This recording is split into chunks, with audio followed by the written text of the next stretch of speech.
Hi, everyone. First of all, I'd like to thank you for being connected in the macro 3 section. The first paper, the macroeconomic effects of sovereign wealth funds in small open economies, will not be presented because the author will not attend this session. So I divide the time between Fernando and me. Fernando will present first the paper Inequality and Growth in an Applied Dynamic General Equilibrium Model with Heterogeneous Agents and Progressive Taxation of Capital Income. I just review the instructions for the talk. If possible, leave the questions to the end of presentation. However, if you have a clarifying question, just unmute yourself during the talk and ask. Fernando, you have 35 minutes to present, and we will leave 10 minutes for questions at the end. I will tell you when there are 5 minutes left. So the floor is yours. Thank you for presenting today. Hi guys, thank you everyone for being here. Let me ask if you mind if I run this presentation in Portuguese. I think everyone is here is speaking Portuguese, right? I don't know what you guys prefer, so I'll follow the presentation in English. It's better. Let me share my screen here.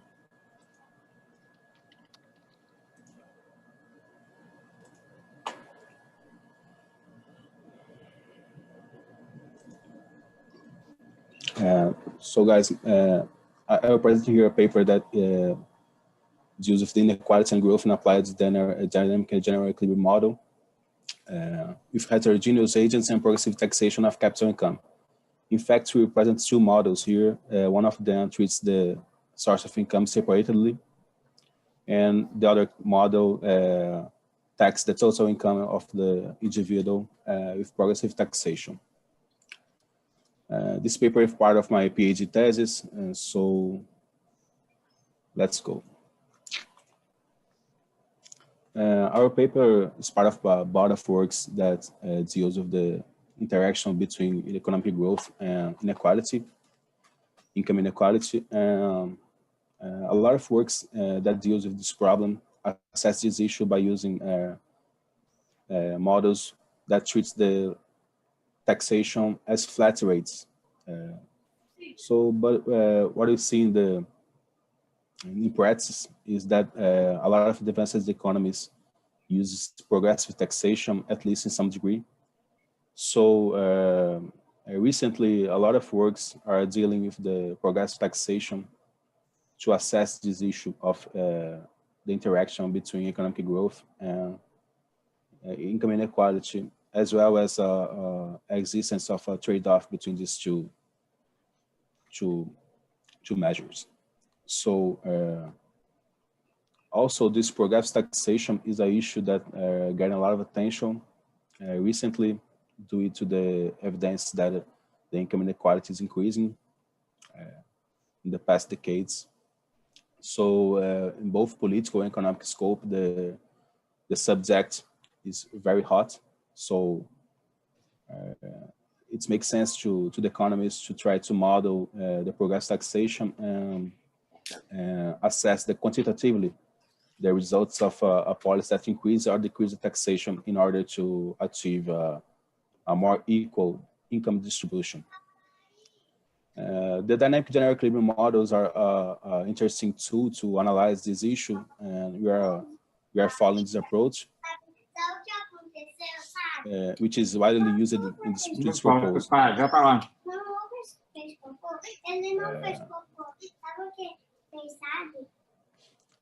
Our paper uses this methodology, and we are also contribute to the literature by showing the dynamic response of a fiscal reform, observing the response of each quintile of income. So we are present in the dynamic evolution, dynamic response of each quintile to fiscal reform.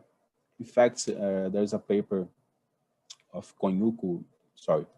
of Lee and Sartre that already does this, but they only show the results in the steady state, not the dynamic transition. So we are contributing to the literature by showing the dynamic transition of each quintile in response of a fiscal reform that increases the progressivity. The review of the literature can be divided into two strands. One of them treats the markets as incomplete markets. In this assumption, the progressivity deals, actually the progressivity works like an insurance to the productivity shocks that the agents are susceptible. But we follow this trend here, which is the model of complete markets. In fact, we are following straight the Konyuk and Chernovsky basic methodology and notation, but we are proposed here two main extensions of their model. The first extension is to consider the source of the heterogeneity as the intertemporal elasticity of the substitution. It means that the agents have different intertemporal elasticity of the substitution, which is not the conventional way to model the heterogeneity. Actually, since Becker in the 80s, he proposed the heterogeneity as the differential rates of discount. And this approach is followed by Liansart, Konyuko, and Chernovsky, and Chen. But it's not a real effect. Carey Young, for example, used the heterogeneity as a productivity difference between the individuals. We are here using the differences in the intertemporal elasticity of the substitution, an issue that's not often used in the literature, in spite of the fact that the evidence, the empirical evidence assure that there is a lot of heterogeneity in this parameter. The intuition behind this is that the poor guys have more difficult to smooth their consumption over the time, since their consumption is basically composed by basic subsistence goods. So it's very difficult to reallocate these over the time. And also because they don't have access to the financial markets, or at least have restricted access. So the variations in the interest rates doesn't affect their consumption. So we have evidence that the richer guys have higher intertemporal elasticity of the substitution. The second stance to propose here is to treat the source of income separately in the taxation. It means that we use a separate tax scheme for the source, for income source from capital income and from labor income. This is basically what Shem does too. She also uses this. But here in this model, we are proposing a flat rate in the labor income and a progressive taxation in capital income. And we show further that we run two numerical simulations where we propose a fiscal reform that changes the taxation in the model to focus the progressivity only in the capital income. Let's describe the model. The production technology is a Rummer type production technology, whereas the output is a Cobb-Douglas combination of two factors, is labor and capital. The labor here is measured as in efficient units of production.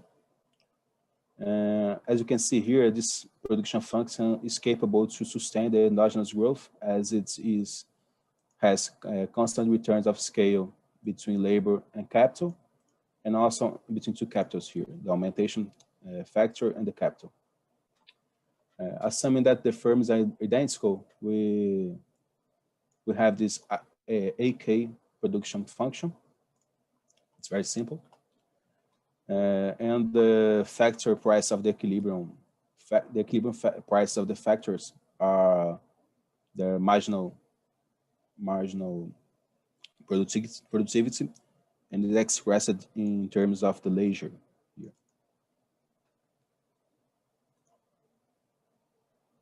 The households are, as you had told, they are indexed by I.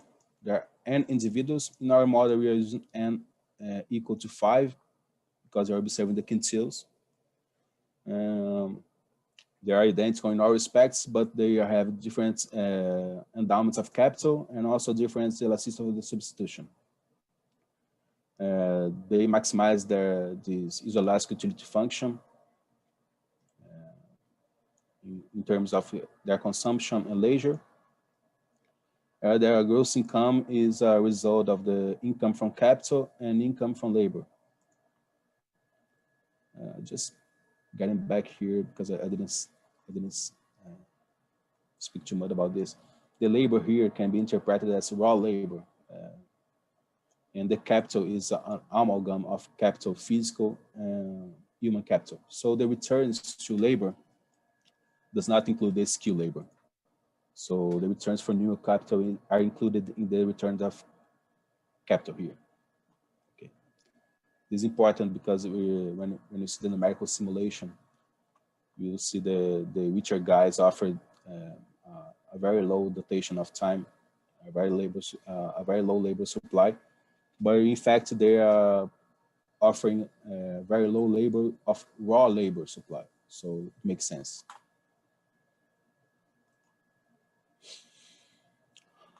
In this economy, the tax schedule is divided in the taxation on labor income, which is flat. It's equal for all the individuals. And the tax on capital income is progressive. As you can see here, this is the base tax rates, this zeta here. The fee is a degree of the progressivity. The taxation is a function of the relative capital stock of each agent.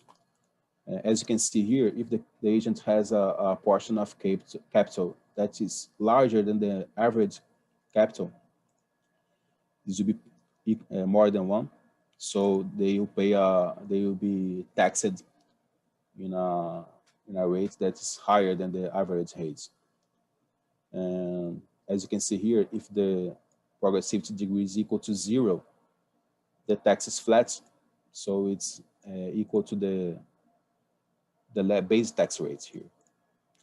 If the fee is higher than 1, it means that the taxation increase by increasing rate. So if it's less than 1, it's increased by decreasing rates. The tax on marginal capital income is the same taxation multiplied by the capital and derivated by the capital.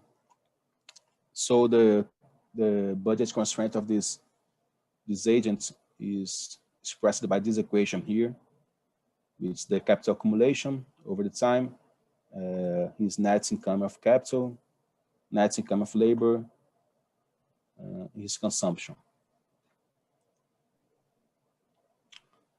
Here the aggregates rules of income and capital and leisure. It's important to see that we are working with distributions in this model. We're not working with levels. So when we see the numerical examples, we have to have this in mind, to bear this in mind to understand the results. So we are observing the shares, the portions of each agent on capital and on income. The government here has a balanced budget. It doesn't issue public bonds. Its expenditures is equal to the revenues. So it's basically the government's consumption. It doesn't affect the production or the utility. These are the individuals' growth rates of capital and also the aggregates growth rate of capital. In the long run steady state, this is equal to the growth of this economy.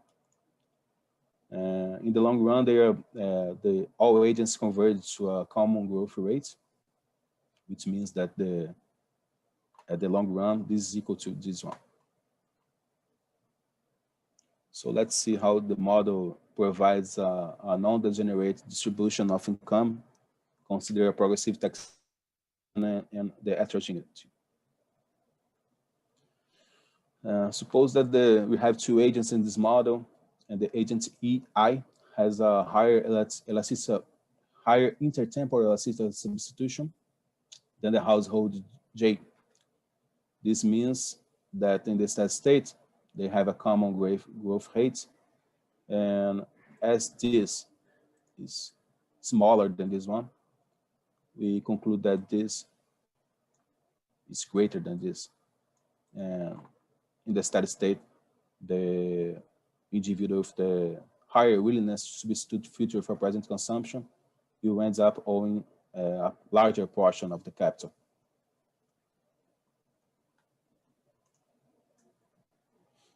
The alternate model, we are present until now the model with that treats separately the source of income to tax. But in this alternate model, we work in the framework that treats both source income as just one, and the progressivity tax all the income of the individual. The main difference is on the budget constraint of the individual. Now we have just one tax rate, and this tax rate is a function of the relative income of this individual.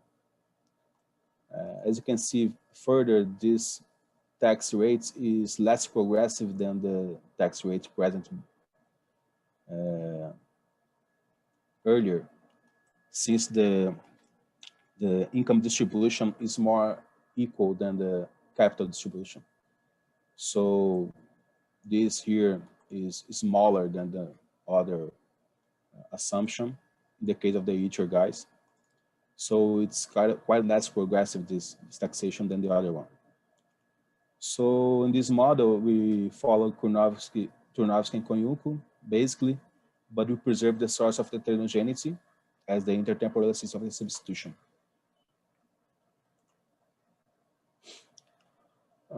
Well, the calibration of the model, we use a conventional calibration because in this model here, in this paper, we are not looking for a policy that actually was implemented in any country. Instead of this, we are looking for compared to fiscal reforms. So it wouldn't be necessary to calibrate this in a sense to reproducing an economy like Brazil and United States. So we follow a conventional approach and use the conventional parameters that are used in the literature. We set the average value of the intertemporality of the substitution as 0.5, which is the same value that you are using by Lucas, Bayern Bloom, Turnovsky and Konyuko, and a lot of other papers. So this means that the intertemporality of the substitution of the third quintile is equal to 0.5. And we use this arbitrary condition to separate them, which means that each quintile has a differential of gamma of 0.125 of the subsequent quintile. As I mentioned before, it's a conventional calibration, not too fancy, but it's very plausible to what you are looking for in this model. The policy and technology parameters follows the conventional also, and we have average tax rates on total income that equals to 12.1%, which is very similar to the average tax rates on individual income in the United States. Also, the degree of progressivity here is set as 0.75, which is the same as Turnovsky and Konyuko, and also Lee and Sartre. Okay, let's go. So this is the initial steady-state equilibrium.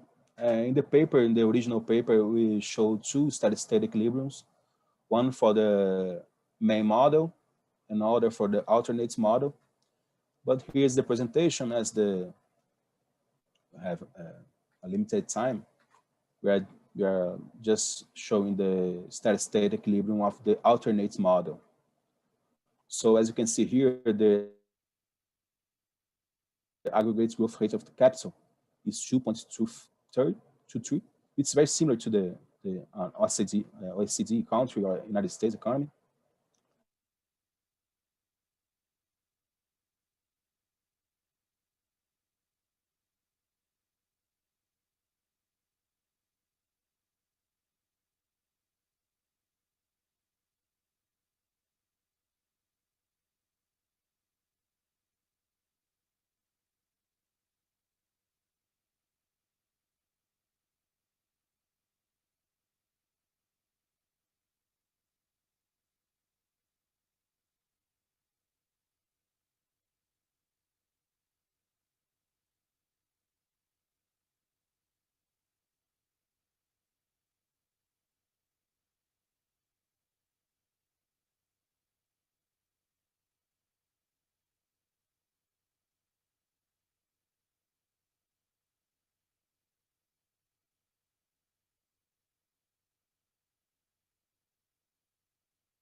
shall move on, guys? Are you listening to me?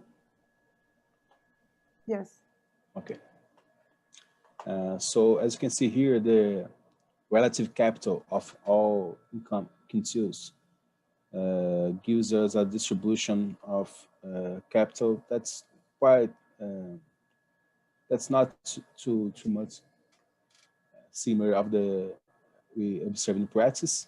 But as you can see here, the first quintile owns 0.09, which means that divided by 5, they own like 2% of the capital of this economy. And consider their income, they own like 12% of the total income of this economy. This capital distribution is very similar to what was observed of the first quintile. Sorry, it's very similar to what was observed in the empirical evidence showed by Rob Davis, at least for some countries. But yeah, it's quite more equal than in the real world. So we have to bear this in mind. So we are presenting here two numerical examples. The first one is the scenario A, where we depart from the benchmark economy and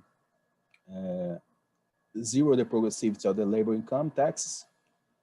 So we apply a flat rate in the labor income, and we increase the progressivity in the capital income. So, and this increase of progressivity came for two channels. The first channel is the increasing in fee by 50%. And the other channel is because this tax is considered the relative share of capital, which is more unequal than the relative share of income. In this model, in this simulation, we keep the tax burden constant through the time, which means that the government doesn't change its participation. And we have to adjust the base tax to keep the tax burden constant.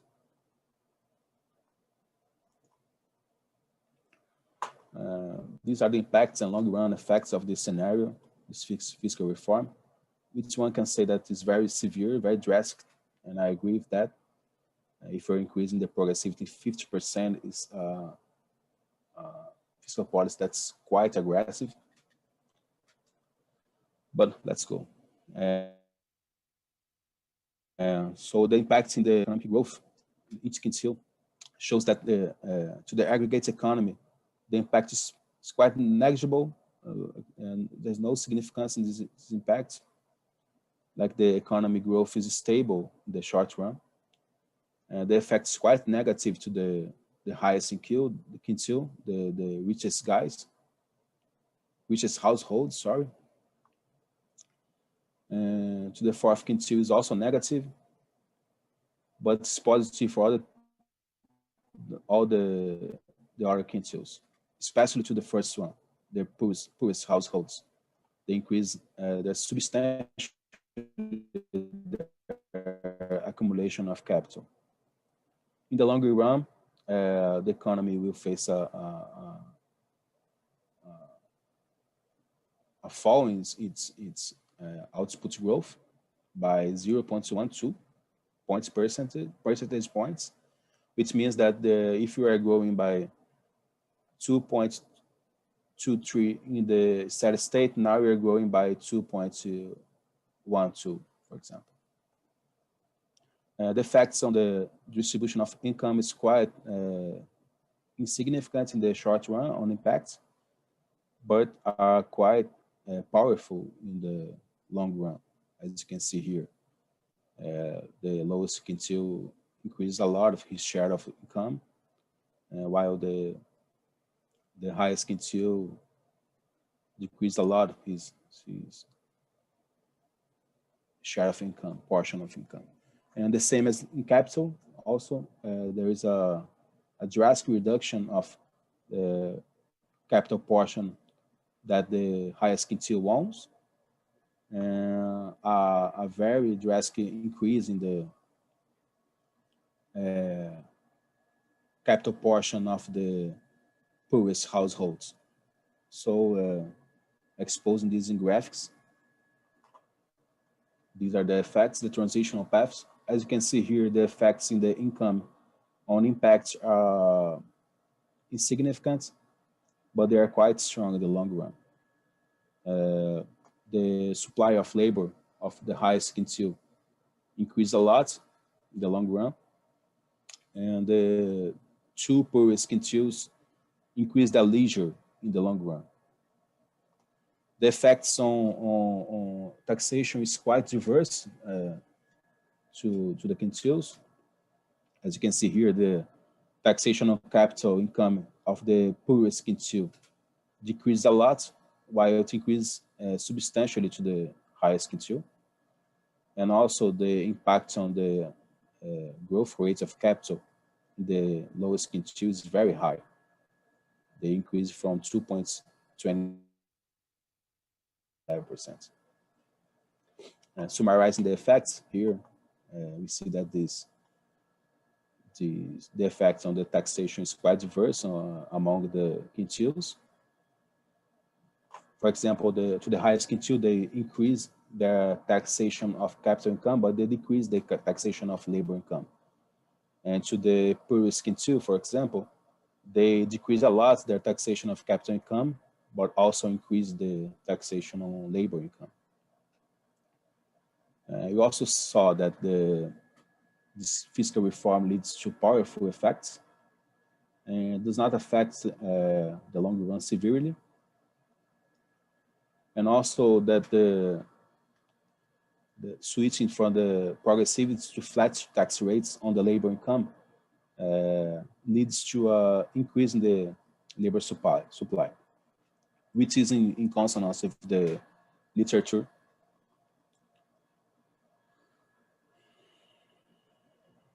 And also the distributional effects in the net income after taxes income are negative only to the highest quintile, which means that this policy has a good effect in terms of the distribution. In this scenario B is basically we follow the alternates model and increase the progressivity of the total income by 50%. As you can see here, in this case, the effect in the economy is negative in the impact, and it's also more negative than the other scenario in the long run. The economic growth decreased by 0.32%, which means that if we're growing by 2.23%, now we'll grow by 1.9 or something. And also the redistributive effects are not so drastic and as the other scenario. Here the aggregate growth of capital, the individual growth capital of the lowest quintile is 3.49%, which means that they are accumulating capital by a rate of 2.23, and now they are accumulating at a tax like 5.7, for example.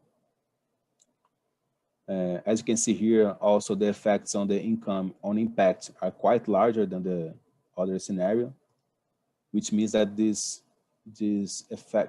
policy has a more positive effect in terms of redistribution impact in the short run, but in the long run the effects are milder than the other scenario.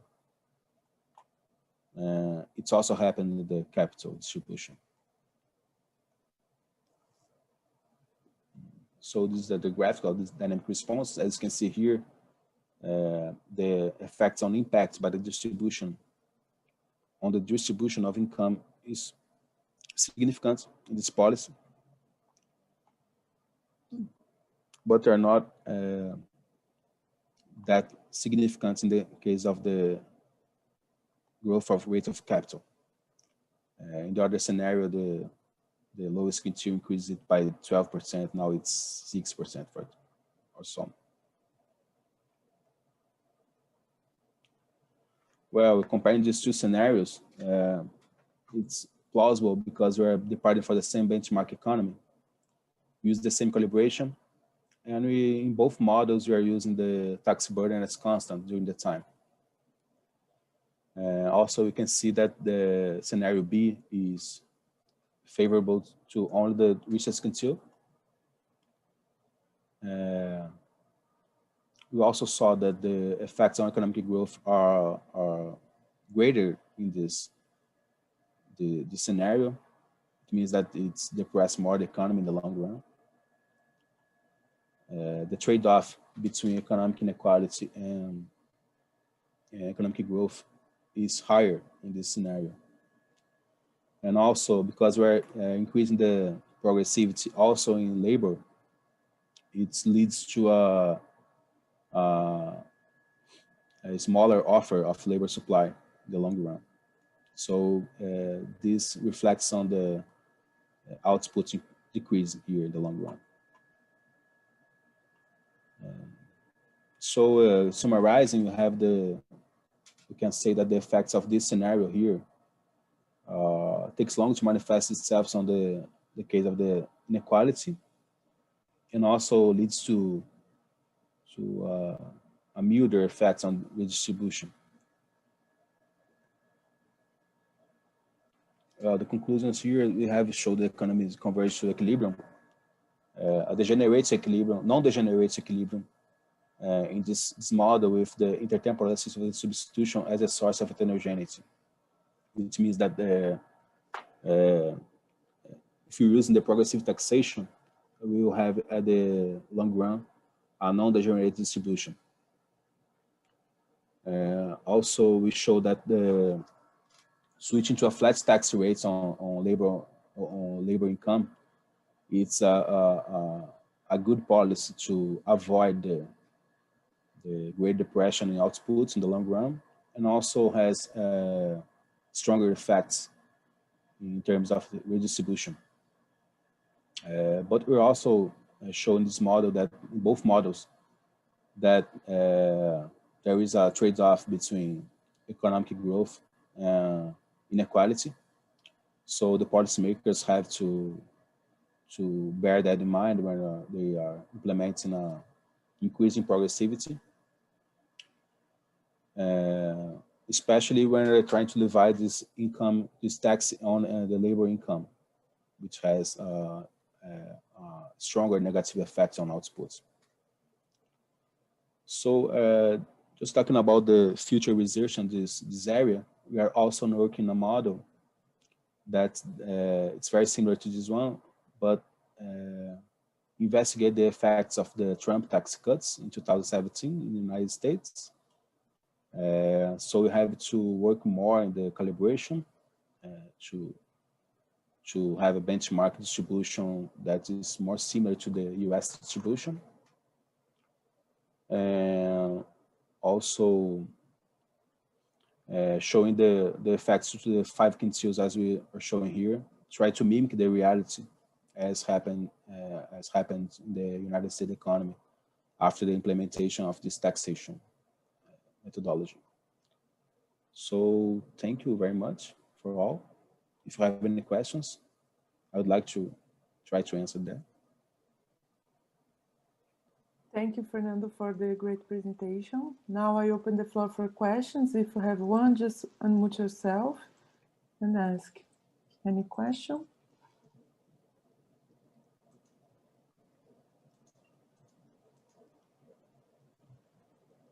So I have one. Okay. Unfortunately, my internet turned off twice here because of the rain now in São Paulo, and I lost a part of our presentation. But I have one question on the beginning of the presentation. Just what is the motivation to choose the complete market economy? Because you show there is these branches of the literature with complete and incomplete market. So what's the motivation of choosing the complete market economy in your work? Yeah, we choose this model, this framework, because we're following Koyuk and Trunovsky, but actually the approach is quite different here, and we're looking for how change affects all the aggregate economy, not only a specific group. So yeah, it's a very interesting approach to use incomplete markets too. It's for the extension we like to provide here. But in this model, we're looking for the effects of fiscal policy that affects the whole economy as a set, you know. But you're right, it would be great to extend this model and actually compare the both models, both results in a complete market and a complete market. It's not too easy to do that, but it's a for the research that we are trying to do. Okay, thank you. You're welcome. Any other question? Oh, thank you, guys. If you don't have any questions, if you have further questions, you can send me an email or anything like this. You can keep in touch. And I will be glad to answer the questions and receive comments and critics, everything. Okay, thank you. Thank you, guys. So I will share my screen now.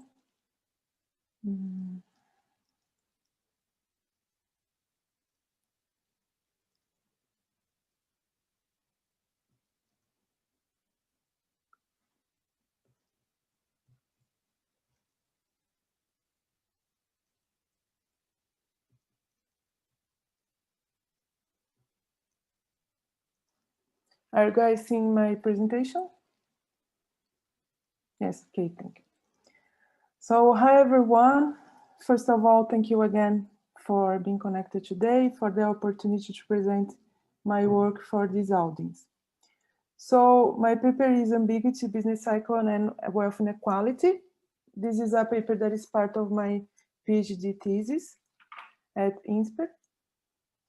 And the standard way to treat expectations in macroeconomic models is to assume the rational expectation hypothesis. Under this assumption, the economic agent perfectly knows the objective probability governing the evolution of the state variables of the economy. However, it requires a high level of sophistication of the agents and faces serious difficulties when confronted with experimental evidence and data. The notion that ambiguity affects choices of economic agents has gained currency in the recent literature. So in these papers, we focus on less demanding assumptions, in particular, expectations characterized by ambiguity. So as I said, in this paper, we relax the rational expectation hypothesis and simulate an incomplete market economy populated by infinitely lived agents. The economy is subjected to shocks on the total factor productivity, following Crusoe and Smith. And ambiguity arises from inferring the true probability distribution behind the evolution of the TFP shocks. The idiosyncratic shocks are calibrated to match the income dispersion of the data, because this is an important channel that connects the uncertainty about the TFP and the income fluctuations.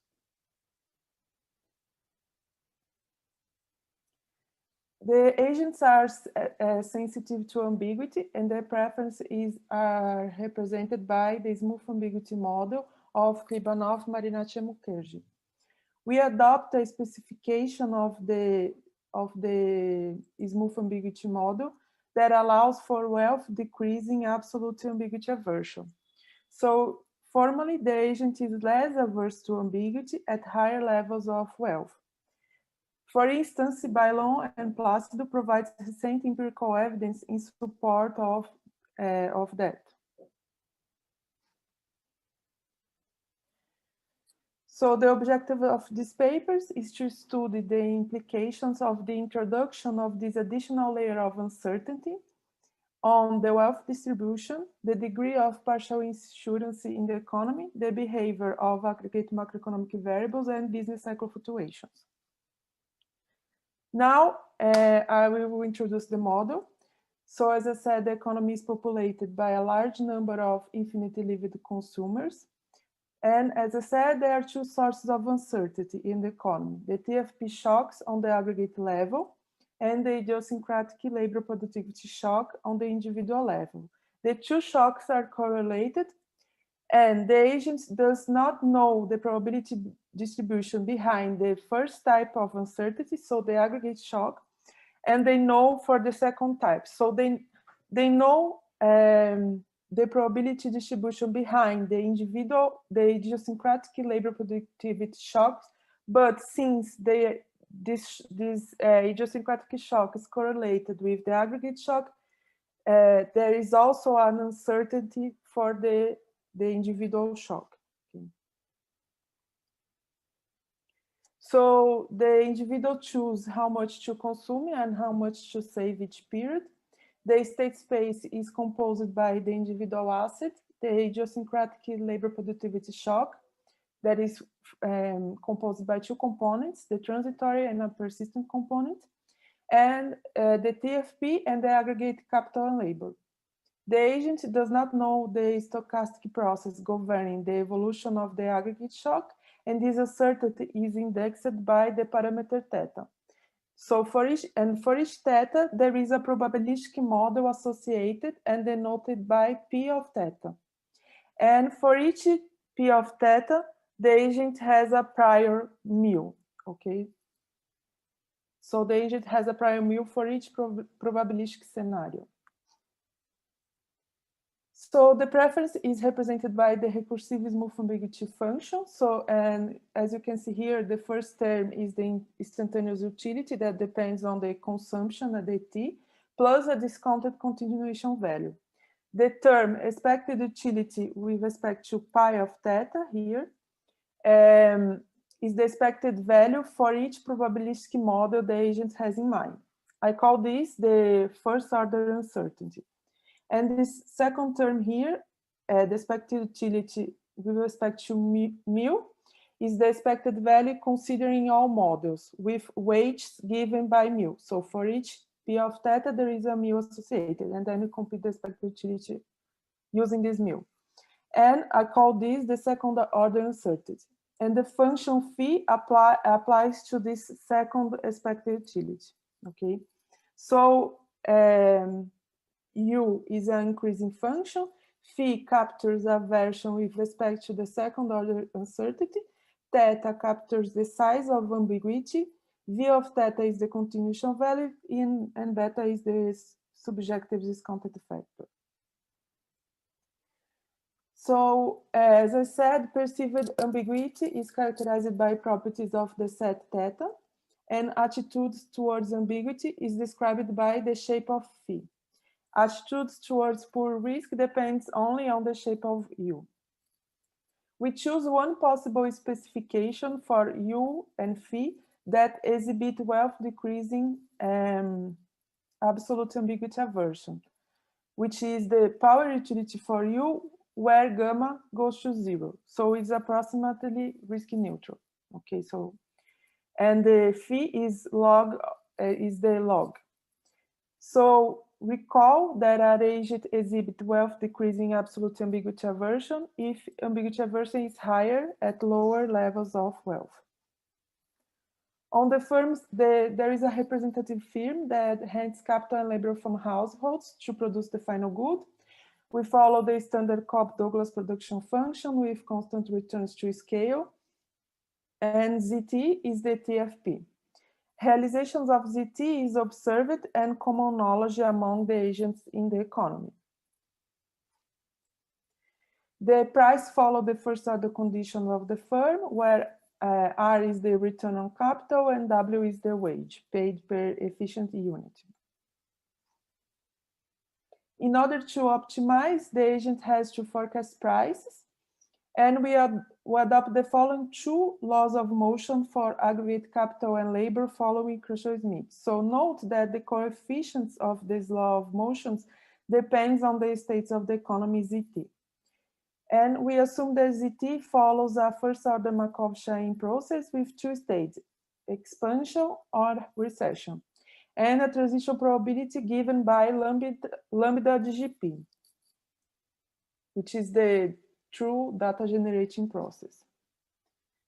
And as I said, the agent does not know the lambda DGP, but they have we assume that all agents share the same two possible models about the evolution of the TFP. One that we call optimistic and the other pessimistic. So theta GGP is the probability of transition from an expansion state at the T to an expansion next period.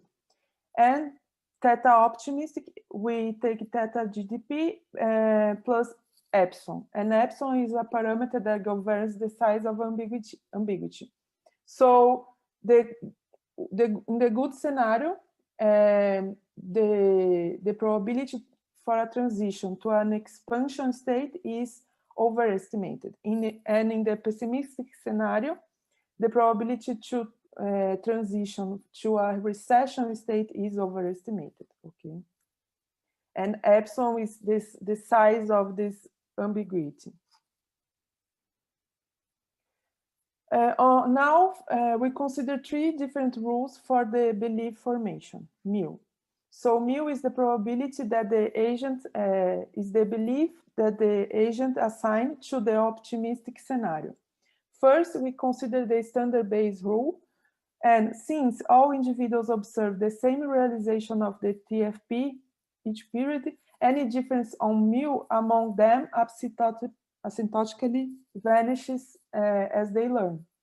However, in situations where learning is costly or individual is influenced by psychological factors, when making decisions should suggest the persistence of heterogeneous beliefs. And then we consider two additional rules. Hi, Anna. Can I ask you a question, please? Yes, sure. So could you go back to the previous slide? Mm-hmm. So let me see if I understand here. So I thought that individuals observe their own idiosyncratic shock, correct? And the idiosyncratic shock is correlated with the aggregate state of the economy. Yes. So why shouldn't the idiosyncratic shock, their own realization of the idiosyncratic shock appear in their Bayes rules? Because it provides additional information, right? If I see that I receive a negative shock, mm-hmm. I have a higher probability to be in a negative state. Sorry, the agents observe Z, so they know the TFP, so they know Z. They Sure. all observe Z. Okay, what they don't know is the probabilities. So if he observe a recession, for example, and if he receive a bad labor productivity shock, he know if it's a recession or an expansion. Correct. Right? They do not know the distribution. That's the distribution. The distribution of Z's. Okay, so that doesn't mean that knowing my own idiosyncratic shock does not provide any information regarding the distribution, the aggregate distribution of Z's. Is that so? Yes. Okay. So their own realization of the idiosyncratic shock does not give additional information about the distribution of the TFP. Okay. Thank you. Okay, thank you. So continue, we consider two different rules. One we call second order optimistic. So it imposes a positive correlation between the current labor income and an overestimation of the transition probability to a favorable state. So the higher the labor income the individual receives at period T, the more weight he puts on the good scenarios. That is, the model that overestimates the transition probability to an expansion state. So their own labor income or their own labor productivity shock does not give additional information about the true probability distribution behind the TFP. But in this rule here, we assume that if he receives a good shock, he gives more. Actually, it's not on the shock, but on the labor income. So if he receives good shocks for consecutive periods and have a high labor income, so he gives more weight to the optimistic scenario. Okay. And in the second order pessimistic rule, this correlation is negative, okay? Note that our construction of belief for these two rules allow for an agent to change his view or his degree of second order optimism or pessimism each period in a heterogeneous way, even though they all observe the same data. Okay. So recall that the individuals are ex ante identical. They face the same stochastic process, but they are ex-post heterogeneous because each of them receive a different sequence of realization of the shocks. There is a mean zero transitory labor productivity shock and a persistent shock that is a mixture of normal. So we follow Gouvenin and other authors who find that during recessions, large upward earnings movements becomes less likely, whereas large drops in earnings become more likely. Okay. So you choose this specification for the income shock, for the labor income shocks, to better match the distribution of income. We assume that all agents are not allowed to contract debt at any time, and individual budget constraint is given by, so they consume and decide how much to save for the next period. And there is the return on capital minus the depreciation plus the labor income, which is given by the wage times the labor productivity, which is the sum of the transitory shock plus the persistent shock, times 1/3, which is a normalization for the labor income. We define a recursive equilibrium in the standard way, so agents maximize utility subjected to the budget constraint, firms maximize profit, and markets clear, basically that. We calibrate the TFP shock, the production function, and the firm, and the transitory shock as in Khrushchev-Smith. The parameters for the preference follow Serreira, Vioglio, and other authors. So as I said, gamma is approximately 0. So we choose 0.01. And the process for the persistent labor productivity shock, we follow Gouvenin and other authors and calibrate the mean of the normal distributions to match the Gini income of the data. So in the first column is the data. The second column is the Khrushchev-Smith model. The third column is the Khrushchev-Smith, the third column is the Khrushchev-Smith model, but we substitute their unemployment shock by the process of the labor productivity shock that we use here in this paper with a mixture of normals. And we can see here that the Gini income goes from 0.07 to 0.51, which is consistent with the data. Okay, so basically, and this reflects in a more unequal wealth distribution. And here in this fourth column is here we consider epsilon equals 0. So the optimistic scenario is equal to the pessimistic scenario, which is equal to the true data generated process. So there is no ambiguity here, but what changes from here to here is the utility. Here we consider our smooth ambiguity model with wealth decreasing absolute ambiguity aversion. And as we saw in the previous slide, is in the utility part is approximately linear. So here we have risk aversion, and here we have approximately risk neutrality. And then the Gini index remains the same, but the wealth Gini falls, okay, because there is no risk aversion here. And here in the last three columns, we have the three different beliefs for the models. The first is the base rule, the optimistic, and the pessimistic. And we can see here that the optimistic scenario, the wealth is the same, but for the pessimistic rule, the Gini index increases 7 basis points. Okay.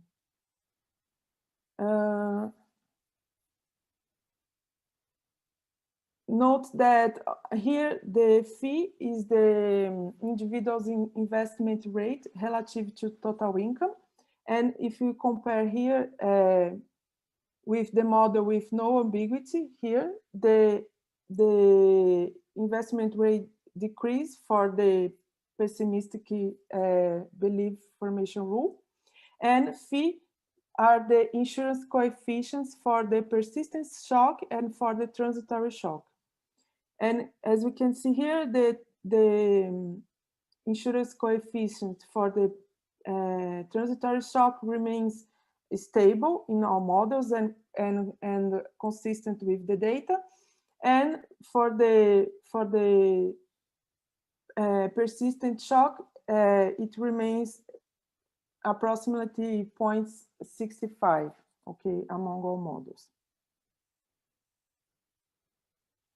And another feature of the model is if you compare the model with no ambiguity and the model with ambiguity, we can see that in all cases we find more dispersion on aggregate consumption and aggregate investment. The correlation between consumption and output decreases here, especially if you compare with this model here with risk aversion, with only risk aversion, and here we have the ambiguity aversion, but the risk part, the agent is risk neutral. And the correlation between the interest rate and output decreases, which it's negative, and the correlation on wages with respect to output increases. Okay. So to summarize the results, we find the Gini coefficient for the wealth increases 3 basis points for the base rule and 7 basis points for the second order pessimistic belief rule, and no impact for the second order optimistic rule. In all cases, we find more dispersion in aggregate consumption and investment. The correlation between consumption and output decrease, the correlation between interest rate and output decrease, the correlation between wages and output increase, and the dispersion of interest rate decreases. None of the models successfully explain the amount of money the top earners in the wealth distribution hold. And in the paper, we also construct a sensitivity analysis that does not confirm the implications on the wealth distribution. That is, the Gini coefficient for a model assuming the rational expectation model is equal to a model that relaxes this assumption in the specifications that we consider in the sensitivity analysis. Hence, model that consider both risk and ambiguity aversion, the former dominates the latter, and there is no impact on the wealth inequality. The implication on aggregate macroeconomic variables are missed, because in the sensitivity analysis, we also allow for risk aversion and ambiguity aversion, okay? Because in the benchmark scenario that I presented here, the agent is risk neutral and its wealth decreasing absolute ambiguity aversion. But when we allow for risk aversion and ambiguity aversion, the risk aversion dominates the ambiguity aversion, and the impact on the wealth inequality it's not robust. Okay, so that's it for today. Thank you all. If you have any question, I would be glad to answer. Okay, let me ask you one question then. That was how important is we know that those Krustal-Smith model in general, incomplete market models, have trouble generating this top wealth inequality, sorry, and use a fancy income process. Well, at least a mixture with a very negative skewness, right? And that's in principle generate additional precautionary savings in absence of ambiguity or anything like this. So I wonder whether you use a much simpler income process, even a Krustal-Smith, just to state whether that improvement would be so large from the traditional Krustal-Smith model to just a traditional Krustal-Smith model, but with this simple income process instead of just a very with this skewness shock that you have in the typical governance process. So yeah, go ahead. Sorry. Go ahead. So you are asking if I relax the rational expectation hypothesis in the Khrushchev-Smith model, how the dispersion of wealth goes? Is that right? but maintaining a very simple income process, right? Even the typical one that you use in the Khrushchev-Smith original paper. Yeah, so I did that in the beginning when I started in this paper. So I take exactly Khrushchev-Smith and I just relax the rational expectation hypothesis and put this framework with ambiguity, with smooth ambiguity, and the impact is very small because the income is not so dispersed, because the Gini income is so low that the fact that they don't know the true evolution of how the TFP evolved does not matter for their precautionary savings. Okay, I see. That's why I incorporate a more realistic income process, because the interaction between the income and the income shock and the aggregate shock, this interaction is relevant, becomes relevant, okay, for the precautionary saving, because the fact that the agent does not know the TFP affect that they does not know how their own shock evolves, and then creates an additional precautionary saving motive. But as I show here, this result it's not robust when I consider both risk aversion and ambiguity aversion, because the risk aversion part is more important for the precautionary savings. Okay. I see. No, I understand. I have a better sense now that the income, it's very important, of course.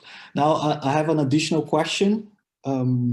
This is, sorry, by my own, I mean, I know nothing about ambiguity in general. So does that matter that we are in a Khrushchev-Smith economy, or could I just model, let's say, some sort of ambiguity, but in the idiosyncratic shock instead, and solve the model for the steady state? I'm not even sure whether it's tractable or if that's possible to do it.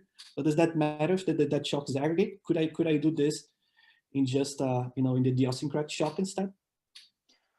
I didn't do that. It's actually an interesting idea. In principle, I think it's possible to do that. When we introduce the aggregate shock, the model becomes more difficult to solve. But if we consider a model with no aggregate shock and just uncertainty and ambiguity in their own shock, their idiosyncratic shock, I think this is an interesting idea to explore how the results might change. Yeah. Okay. So maybe just two suggestions. So there's Gouvenet has a paper where there is learning your own income process. So this is I mean, I don't know whether this could be related to your own work. And the second one is it's just that my comment, it just because wealth is something that does not change over the business cycle, right? So wealth is something that is built up over time. So I mean, introducing ambiguity over the business cycle or in the idiosyncratic shock, who knows whether would makes a difference or not. I think for wealth distribution, the steady state should be fine. But okay, thank you. Thank you for the comments and for the suggestions. Any other question?